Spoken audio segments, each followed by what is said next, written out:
Hello everyone, welcome to today's video. 2015 Toyota Auris Hybrid Sports Touring Estate. My car, my personal car, replaced with a Skoda Octavia. Short introduction. This fella, King of the Greyhound. It's this fellow that's the origin of the channel's title. Pounds for Hounds 91. I'm very old. And when I was working at First Bus 10 odd years ago, I did lots of overtime saving up in anticipation of this fella.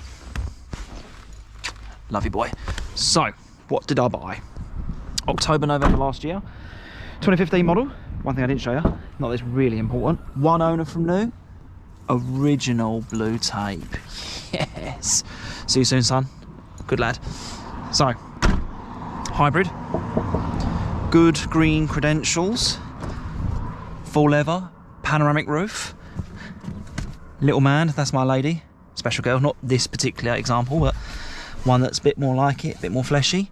Good girl. So, we have a Toyota hybrid. 1.8 petrol, nothing crazy exciting, with a electric traction motor. So fuel goes in, sorcery, magic, and technology that I don't necessarily understand. I won't pretend to be able to explain it to you with cohesion and coherence. 1.8 with the petrol and 1.8 petrol engine, big old long battery underneath the car, means good economy, reliability, etc. Now this particular example, oh, there we go. Yes, sir, is an XL, EXCEL, as in to excel in a subject. Nice trim level. So we've got cruise control, reverse camera, front and rear parking sensors, sat nav. What I think is a pretty bloody good audio system. I'm not sure if, I imagine this is a good internal amplifier / speaker set. So we've got tweeters in the door, woofers down the bottom. I think just woofers in the back doors. We've got a panoramic roof, non-opening thankfully. Factory tints, leather seats, heated. Mine is permanently on high, but then I turn it off. Then I turn it on. Something about these earlier Aurises, if that's the correct pluralisation, is the heated seat circuit for some reason turns off quite early on. Don't understand why. It's so simple to drive. We're going to do a quick little drive now. I'm going back to Cam. I visited big old Mama Hounds today. Calf, smashing bird. But yeah, let's go for a cruise. So foot hard on the brake. Ignition switch down here, press and hold.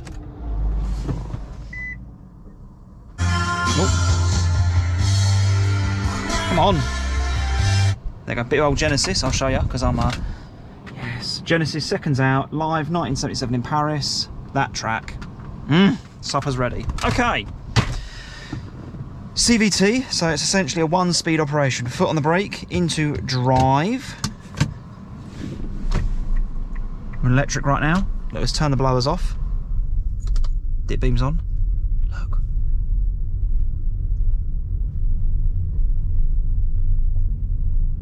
Pretty good now. So, why did I buy this? The old faithful Skoda Octavia. Nice car, I did like it, good economy, this, that and the other, but it needed quite a few things doing to it. I'm special, I'm beautiful, I wanted something newer, decent. Previously I've been regularly driving cars that are 15, 20 years old. I would normally be the last owner. So end of life motoring, 1,000, 2 grand cars, drive them until they get binned. This one is a long view car, in that I expect to have this a good 5-10 years, unless circumstances out of my control dictate that it needs to be sold. Cruise control on, finger at the bottom, knock the stalk down, 40 mile an hour, hopefully. No. See, with the hybrid system drive, there's a dial here, my eyes on the road. You've got charge, eco, power. If you keep it below the capital C of eco, then it will, right, there we go, look. So we're now in charging mode. So basically, if you keep it in the bottom section of the green, maybe a bit of the blue, then it'll run electric mode. Hatch zigzags, pedestrian crossing. He definitely hasn't seen this yet. I've got a taxi very far up my arse. I'm on camera, I shan't be sodding about. He's not indicated right out his shoulders, so we shall overtake at this point. Yep, weld the throttle in, there we go. We're going. I haven't got all day, I've got stuff to do. I was very polite there. Here, look, in the mirror. Nearly got knocked off there. So back to the car. One owner from new, 31,000 miles on purchase, 31,200 I believe if the figure was. Full stamp Toyota history, MOT, tax free. Nice car. I paid a fair few pennies. Cool. Yeah, I paid a few quid for it, but it's a long view investment, so it'll provide continual turnkey reliability whilst being comfortable. I recognise this video is not going to follow your traditional format of reviews whereby it's facts, figures, dimensions, look, my seat, look at this positioning, blah blah blah. That's, if you haven't viewed my other videos, that's not how I do things. I put a GoPro up on my head, I do stuff, I narrate it. That's it. So cruise control to be resumed, knock the stalk up, there you go. You have to be on slight throttle for it to resume speed. King of the Greyhound, yes, good lad. Yeah, it's a nice car, man. It's not crazy exciting, doesn't enliven the senses. This is a commuter car. Wouldn't necessarily recommend it for big motorway mileage, perhaps, because that's not the best duty cycle for a hybrid. Hybrids are traditionally better used in urban / town environments, whereby sub 30 mile an hour speeds for a short distance could be accomplished on electricity alone. I have used this on longer journeys. Admittedly, I've only gone to like outskirts of London / south coasty stuff in the UK, so journeys of 100 miles at a time, 150 each way. And I regularly get MPG figures, thanks blocking my view, tank to tank feel, genuine, not just computer stuff. I get low 50s normally. On a long run it will touch high 50s, low 60s, but entering that roundabout then, absolutely just seamless take up of drive. It is blissfully simple to drive this car. Obviously the Toyota hybrid range is not just the Auris or what is now the Corolla. Got the hybrid, you've got the Prius, which is where all this technology started off in the mid-late 90s. 97 I believe the Mark 1 Prius came out with a 1500cc engine. You've got the Auris now, the RAV4. The Previa Estima Lucidia. I see quite a lot of them get imported because Harwich docks in Suffolk, Harwich, Felixstowe / Ipswich docks, these vehicles get delivered and I quite see them on trade plates driving down Chelmsford A12. But I love it, man. It's a nice place to be. It's stress-free, fabulously simple to use. It's not spine-tingling to drive. This is just humdrum, plain motoring. I don't seek excitement, otherwise I wouldn't have chosen this. As an owner of the vehicle, I've had it 6, 7, 8 months now. Faultless. Upon purchase, admittedly, the hazard light switch didn't work, but for some reason, and having gone into the dealer after purchase about this, because on the test drive I commented on it, yeah, part of the PDI and the MOT and the vehicle preparation prior to your collection, Mr. Hounds, we'll deal with that. Didn't get dealt with, so I pulled a panel apart, lifting down here, panel came off, wasn't even plugged in, so that was disappointing. But apart from that, car has been utterly faultless. Drives a dream, no squeaks, rattles, undue issues. And the only thing I've done is replace the tyres. They were the original ones that the car got delivered with. Come on, there we go. Yeah, these are the original tyres. They were the original tyres that the car delivered with. Dunlop Sport SP, like eco-friendly green tyres. What I've got on there now is a set of 4 Continental all-season Contact 2s. Special deal on the website. I got a set of 4 tyres fitted for £400. £100 a corner for 17-inch rubber. Is it 215 45 17 or something like that? Good deal. But yeah, this is what the hybrid's best at. So lift off the throttle. Regenerative braking is now charging the battery. We'll turn the aircon off again. Listen. Silence.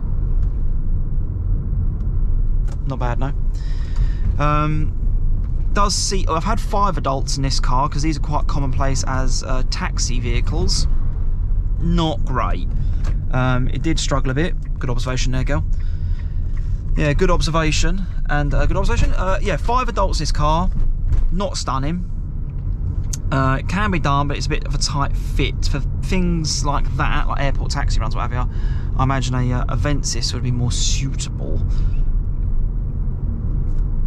I've almost run out of things to say, but yeah, so I've got a whole raft of safety stuff, as is commonplace for Toyotas this era, and certainly newer stuff. So I got, it sounds remarkable to me because I've had older cars, but dual airbag, we got A pillar airbag and B pillar airbags. I believe that we have, I don't think we have door airbags, the old side inflators one, but we've got A pillar, B pillar, all manner of active safety gear, so it's got ABS and stability control standard, that can't be interfered with.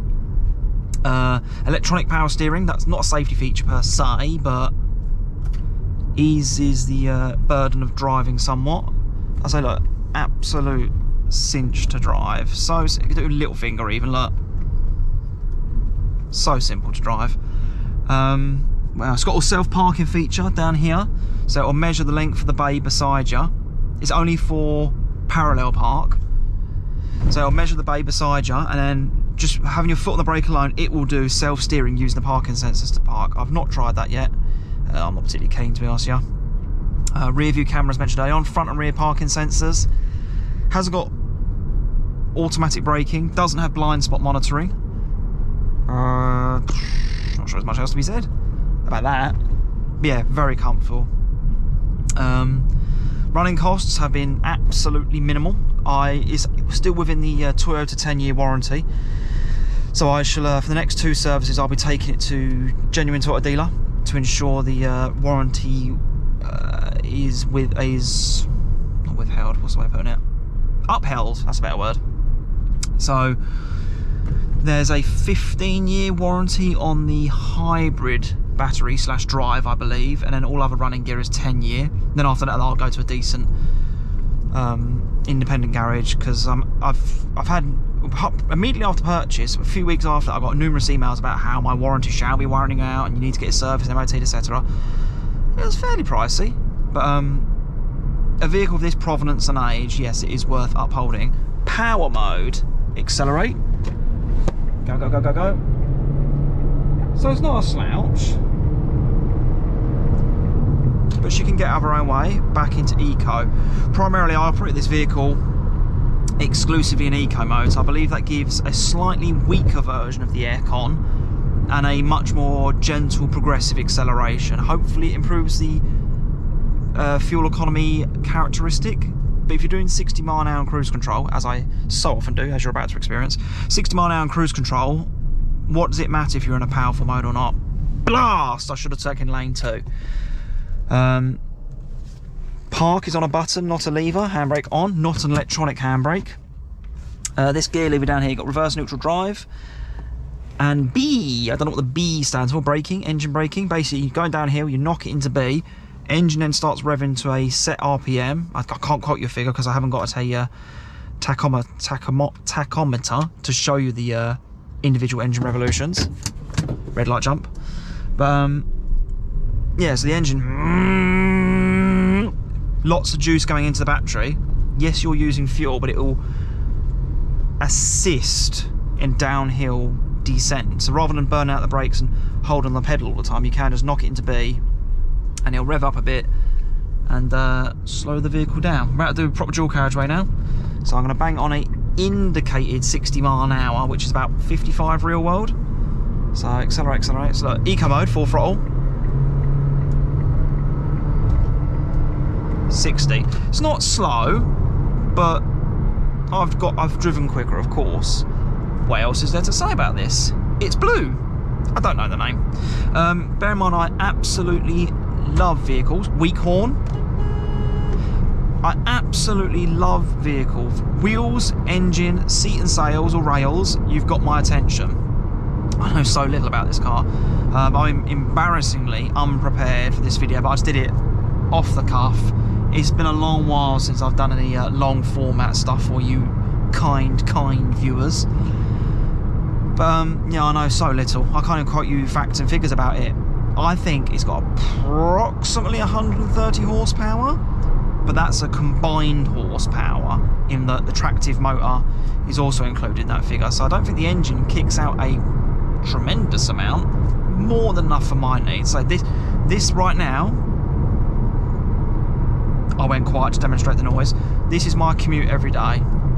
Canvey Island to Chelmsford, couple of junctions on the A130, 60 mile an hour cruise, aircon. I've normally got some sort of history, car review,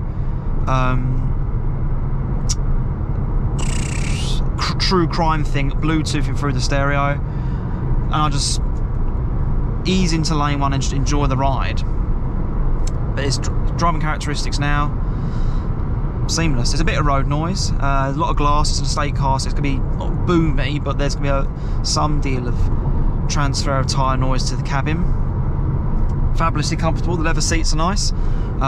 There is a adjustable back bolster lumbar cushion, which is way down here beneath this emergency hammer. So there's a cushion that pushes in and out, that's on an electric switch. The height is on a pumpy lever, and the back recline is on a lever, but typical Japanese cars, it like flops. So I'd rather a rotary wheel, but it flops instead. We'll overtake these. Van's gonna overtake me? No? Right, cool, let's go. World War II aircraft up there, Douglas C-47 perhaps? But, yeah, it's just so nice to drive, man. So, it's not exciting, it won't tingle the senses, but if you just wanted a simple, everyday, reliable workplace hack, or if you're looking to bundle a family into this, more than suitable. The rear seats do fold flat. I didn't show you that admittedly, but I don't have a script that I follow. So one lever operation, the boot, the seat just flops flat. You don't need to lift up the base squab. The boot's pretty generous, I can't quote your literage. Smaller than Octavia, I know that much, of the equivalent era. Yeah, more than enough for what I need. Auto dip rear mirror, that's quite complex in Japanese cars. I've got a 23-year-old bloody hell, 23-year-old Toyota Crown in the garage that's got auto dipping rear mirror, rear interior mirror. If I had someone with me, I'd have something to spar off with. 4 one-touch automatic windows up and down, dual zone climate. I'm scrabbling for details here, but yeah, I like it. Does the job. I dare say we're going to pull into this little slipway now / lay-by, because I think I've reasonably exhausted most of what I can say about the motor. Love you and leave you. Thank you very much for watching. I know it's not been tremendously top tier entertainment, but man, you could have clicked off at any point. I thank you for watching. If you have made it this far, you are to be commended for your resilience and robust watching fortitude. Thanks to my subscribers. It's always a pleasure to engage with yoursels, and feel free to bung a comment. I'll do my best to engage where possible. B mode, once we get in the slipway. Ready, 3, 2, 1. So look, we're now charging. Eco mode, cloud isn't coming up, so we're using engine power. My foot is not on the brake. Slowing. Now we'll come to a stop. Back into drive. Yeah, it's just a ramble piece, but I like watching videos like this where people do POVs and then just present an honest version of what's going on. There's a trip computer. Look, that's remarkable to me because I've not had a car that did that before. But yeah, on this drive, we've been driving 15 minutes, averaging 60 mpg, 56 mpg overall, 271 miles left on a tank that's already done 194. I'll try and get my son to do some editing so we can insert some screenshots of fuel economy windows, but if not, yeah, you know the deal. So let it go. I'll see you shortly as I get home. You're doing a good job there, King. As always, friends, thank you for watching. Like, comment, subscribe, bell, all that boring YouTube stuff. Pleasure to talk to you all again. You know where I am. See you soon. Love you.